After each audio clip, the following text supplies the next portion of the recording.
Hi everyone, welcome to the session Amplify Your SXA. My name is Una Verhoeven and I'm a Global Sitecore Architect at Valtech. In this session, we will be looking into benefits of AMP, the differences between AMP and SXA, and we will also cover the practical implementation throughout the demo.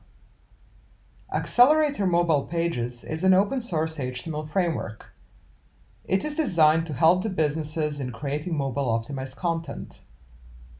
The goal of AMP is to deliver the best possible mobile experience. Initially, the AMP pages will appear in the search results as a carousel, so businesses should focus on creating AMP pages where it makes the most sense, such as article pages or products on e-commerce sites. Does AMP automatically mean better search ranking? The answer is no. Even though the speed nowadays is everything and most of the websites are built with mobile-first approach, the content and visitors still play the important role. So how does AMP correlate with SXA? Out of the box, not so much. So let's look at the differences. AMP pages do not support regular custom JavaScript. The size of the JavaScript in CSS should not pass the 50 kilobytes limit. CSS must be inline and AMP has its own HTML format. On the other hand, SXA has either optimized or not optimized JavaScript and CSS. There are no size limits, and it respects the standard HTML format, which is not AMP compatible. As a preparation for this demo, upfront we have created a tenant called Demo. Underneath it, the site called Sim 2020 was created with all SXA renderings enabled. This site uses custom theme, which inherits Basic 2, and the used grid system is Bootstrap. So let's take a look at the needed steps to implement AMP functionality as simple as possible within SXA. The first part is a custom device. We will create our own custom device and call it AMP.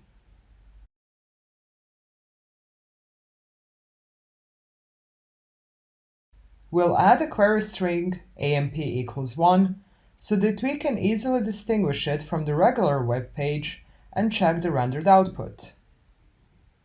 The custom device now needs to point to an MEP layout, so let's create one. We will copy SXA layout code, but we need to make some adjustments.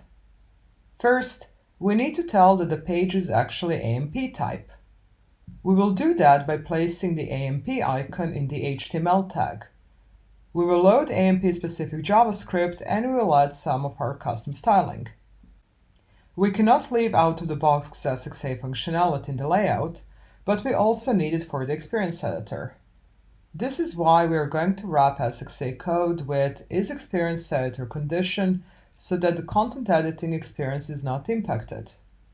If we would remove SXA's code, the page in Experience Editor would look quite broken. We'll also add some additional meta tags, but you can also do that easily by creating meta renderings. The JavaScript boilerplate always needs to be there. This script we only want to load when we are not in the editor's mode. We also need to add a div with a class wrapper, because without it, the SXA's toolbox will not be visible in Experience Editor. It might be tempting to create a pipeline which will inject styling per page template. Considering the limitations that AMP has in terms of kilobyte size, it is a better alternative to create different layouts, even though this is not the most friendly choice for your front-end developers. So let's see, what do we want to accomplish? We want to have an AMP page for an article template, which contains AMP metadata called structure data, and we want to be able to add content to it, such as rich text field and images. Now, let's have a look at page templates and renderings. We have one custom page template called article, which inherits the partial template containing SEO metadata called structure data.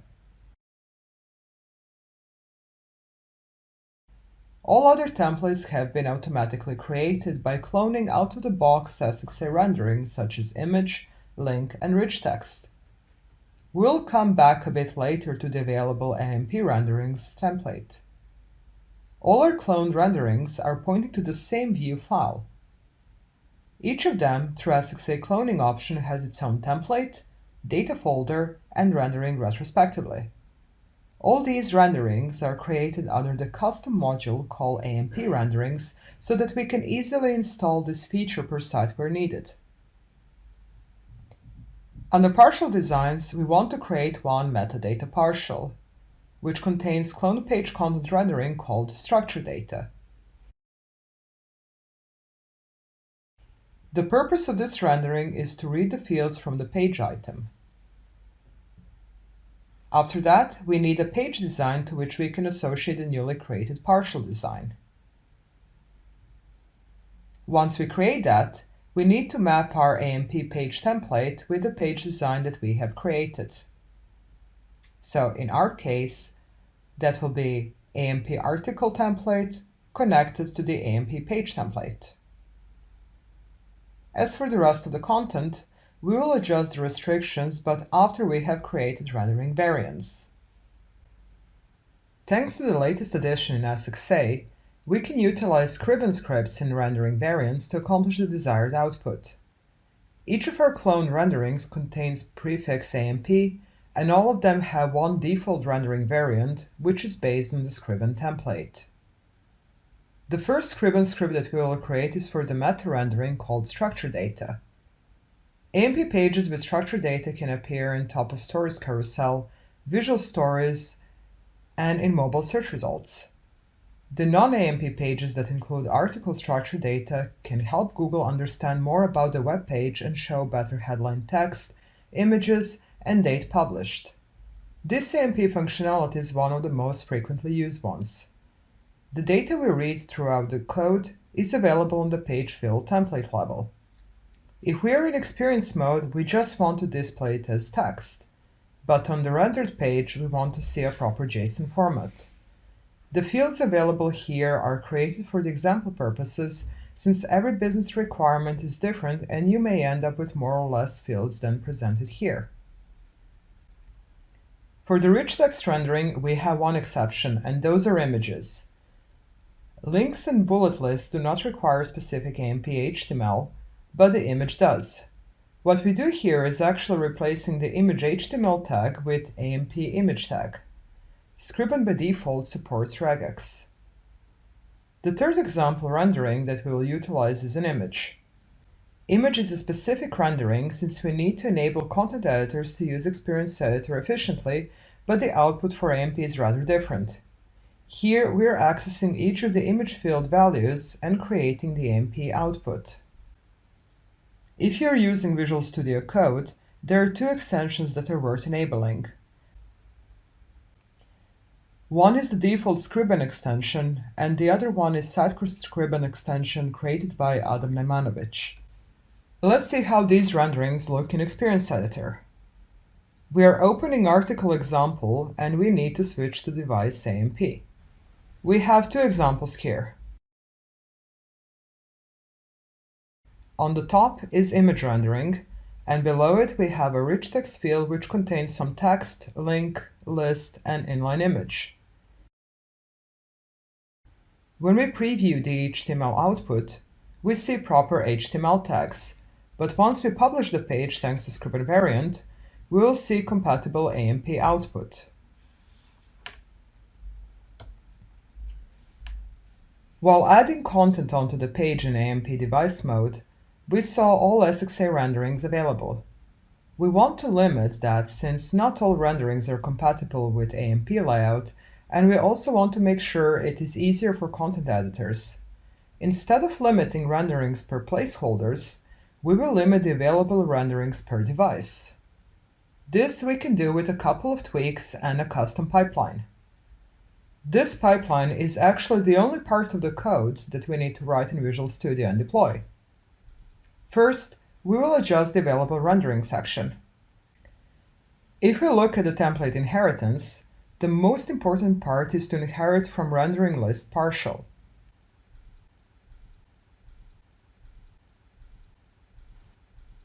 Now it is time for the code. Our code has a custom pipeline, which only task is to swap the rendering list with a proper device. Here, we're checking which device is used, and if it is AMP1, we're loading the AMP rendering list. The rest of the code is just a simple mapping of the item fields in Items and Templates class. Of course, we need to load our custom pipeline through a config file. The important part here is that we are injecting the pipeline in Resolve Available Renderings Node template node. Once we deploy the code, we'll reload the page in Experience Editor. Now, the only renderings that we have on AMP device are only the ones that we have specified. When we switch the device back to default, we see that we still have AMP renderings from our module installation. So let's go back to the CMS and remove it.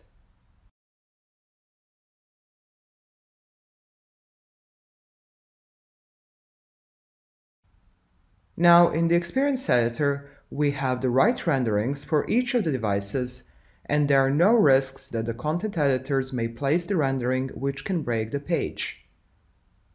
Time to see how our page looks in the browser. In Chrome, you can install AMP extension. You can see it here at top right. If it is green, that means that the page is fully AMP compliant.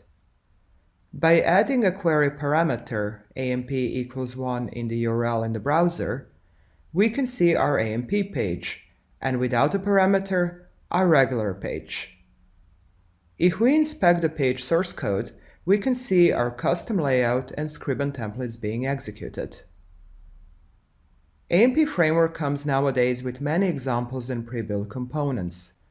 With these basic examples in one pipeline, thanks to Scriven, you can implement any of them.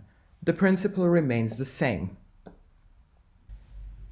So let's reiterate what we have done here. We have created a custom device for AMP with its own corresponding layout. We addressed Experience Editor compatibility to accommodate Content Editor's experience. With Scriven, we were able to create various AMP outputs without writing .NET code. With creating and utilizing custom pipeline, we are able to provide appropriate renderings per device, and with it, we have mitigated the risk of placing the wrong content on the pages. You can find all used examples on GitHub together with the feature pipeline which swaps renderings per device. The code is not meant to be used as an installable feature, but rather as a base or inspiration for your AMP implementation, since every AMP business case is client-specific. You can either follow the link displayed on the screen or scan the QR code to access the code samples. Thank you for viewing this on-demand session. I'd appreciate if you could complete a quick 1-minute session survey and provide your feedback. Please click the session survey button located in the left-hand panel on the session page. If you have any questions or would like to contact me, please find my contact details here.